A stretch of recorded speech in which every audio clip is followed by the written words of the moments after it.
नमस्कार दोस्तों, defence matrix India में आपका स्वागत है। शुरू करने से पहले एक छोटी सी रिक्वेस्ट है। ये हमारा नया चैनल है और इसे ग्रो करने के लिए हमें आपके सपोर्ट की जरूरत है। तो चैनल को सब्सक्राइब करें और बेल आइकॉन को जरूर दबाएं ताकि हमारी हर बड़ी अपडेट सबसे पहले आप तक पहुंचे। आप हमें इस QR कोड के माध्यम से भी मदद कर सकते हैं। तो चलिए शुरू करते हैं आज की पहली बड़ी खबर से। दोस्तों, रूस की AL-51 इंजन में हो रही देरी ने भारत के लिए Su-57 एक्सपोर्ट की उम्मीदों पर पानी फेर दिया है। ये नया क्लीन शीट डिजाइन अभी भी टेस्टिंग के चरण में अटका हुआ है, क्योंकि इसके 11 टन थ्रस्ट और सुपर क्रूज क्षमता को परफेक्ट करने में रूस को चुनौतियां आ रही हैं। Su-57 का ये इंजन स्टेल्थ फाइटर को और घातक बनाता, लेकिन देरी से भारत को AL-41F1 को इंटरिम सॉल्यूशन के तौर पर पुश किया जा रहा है। AL-41F1 पहले से Su-57 में लगा है, जो 14 टन थ्रस्ट देता है, लेकिन AL-51 जितना एडवांस्ड नहीं। भारत रूस डिफेंस पार्टनरशिप में ये झटका है, क्योंकि HAL Su-57E का एक्सपोर्ट हब बनने की प्लानिंग कर रही थी। रूस अब 2026 तक AL-51 को फाइनल करने का दावा कर रहा। अगर भारत AL-41 इंजन के साथ Su-57 को खरीदता है, तो ये जेट पूरी तरह से स्टेल्थ नहीं होगा। भारत को सतर्क रहना होगा। ये खबर दिखाती है कि इंडिजिनस डेवलपमेंट क्यों जरूरी है। हमारी अगली खबर इंडिया के सबमरीन प्रोजेक्ट से जुड़ी है दोस्तों। ये एक ऐसी खबर है जो भारत की समुद्री सीमाओं की सुरक्षा को आने वाले 30-40 सालों तक शेप देगी। बात हो रही है P-75I प्रोजेक्ट की, जिसके तहत भारत को 6 नई और अति एडवांस्ड सबमरीन्स बनानी है। टेक्नोलॉजी का ट्रांसफर TOT। भारत चाहता है कि ये सबमरीन्स यहीं अपने देश में बने और हमें पूरी टेक्नोलॉजी भी मिले। दोनों कंपनियां इस पर कुछ शर्तें लगा रही हैं। AIP system, the heart of the sub. AIP system submarine को लंबे टाइम तक पानी के नीचे रहने की क्षमता देता है। जर्मनी का AIP सिस्टम दुनिया का सबसे प्रूवन माना जाता है। फ्रांस ने भी बनाया है, लेकिन वो अभी उतना टेस्ट नहीं हुआ है। नेवी को एकदम पक्का सिस्टम चाहिए। ये प्रोजेक्ट हजारों करोड़ रुपए का है। कौन सी कंपनी बेहतर दाम में जल्दी से डिलीवरी करेगी, ये भी एक बड़ा फैक्टर है। दोस्तों, ये फैसला सिर्फ 6 सबमरीन्स खरीदने का नहीं है। ये फैसला है कि कौन सा देश आने वाली पीढ़ियों के लिए भारत की अंडर वाटर टेक्नोलॉजी का बेस बनेगा। फ्रांस, जो हमारा स्ट्रैटेजिक दोस्त है, या जर्मनी, जो इंजीनियरिंग का बादशाह है। डिसीजन बहुत जल्द आ सकता है।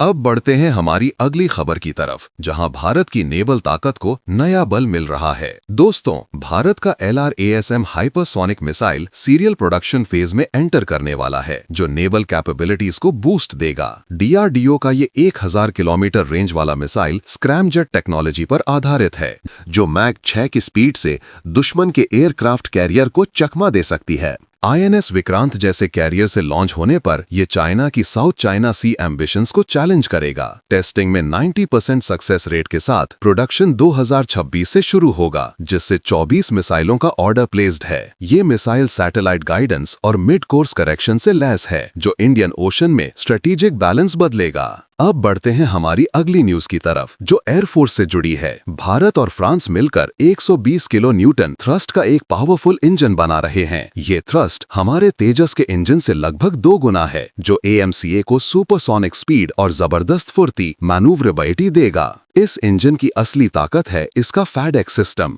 FADEC full authority digital engine control. इसे आप इंजन का दिमाग या कंप्यूटर कह सकते हैं। ये इंजन की हर एक छोटी बड़ी चीज को कंट्रोल करता है, जैसे ईंधन, तापमान, हवा का बहाव आदि। नेक्स्ट जनरेशन FADEC इस नए सिस्टम में आर्टिफिशियल इंटेलिजेंस और मशीन लर्निंग जैसी नई तकनीकें इस्तेमाल होंगी। इसका फायदा ये होगा कि ये इंजन को हर सेकंड मौसम, ऊंचाई और पायलट की जरूरत के हिसाब से एडजस्ट करेगा। ये न सिर्फ इंजन को ज्यादा ताकतवर बनाएगा, ये जॉइंट डेवलपमेंट भारत के लिए गेम चेंजर है। इससे हम इंजन टेक्नोलॉजी में आत्मनिर्भर बनेंगे और दुनिया के उन गिने चुने देशों में शामिल हो जाएंगे जो अपने स्टेल्थ जेट के लिए खुद इंजन बना सकते हैं। अब वक्त है एक ऐसी खबर का जिस पर हर भारतीय को गर्व होगा। इंडियन एयरफोर्स ने ग्लोबल फायर पावर इंडेक्स 2025 में चीन को पीछे छोड़ दिया है। इंडेक्स में भारत की एयरफोर्स अब दुनिया की तीसरी सबसे ताकतवर बन गई, एशियन स्ट्रेटेजिक लैंडस्केप को रीशेप कर रही। 2200 प्लस एयरक्राफ्ट के फ्लीट में राफेल, तेजस और S-400 ने स्कोर बढ़ाया, जबकि चीन के J-20 डिले से पीछे रह गया।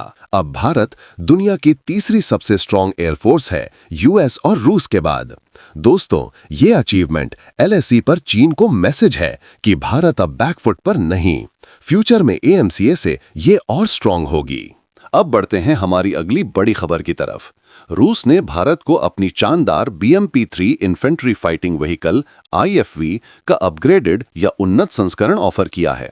BMP-3 एक बहुत ही भरोसेमंद और वर्सेटाइल बख्तरबंद गाड़ी है जो सैनिकों को जंग के मैदान में सुरक्षित ले जाती है और खुद भी दमदार फायर पावर से लैस होती है। इस नए अपग्रेड में बेहतर कवच, आर्मर, एक आधुनिक फायर कंट्रोल सिस्टम और शायद कुछ नई मिसाइल दागने की क्षमताएं भी शामिल होंगी। भारतीय सेना इस समय अपने पुराने IFV को बदलने की योजना बना रही है, इसलिए रूस की ये पेशकश बहुत महत्वपूर्ण है। अगर ये डील पक्की होती है तो भारतीय सेना की जमीनी ताकत में बड़ा इजाफा होगा।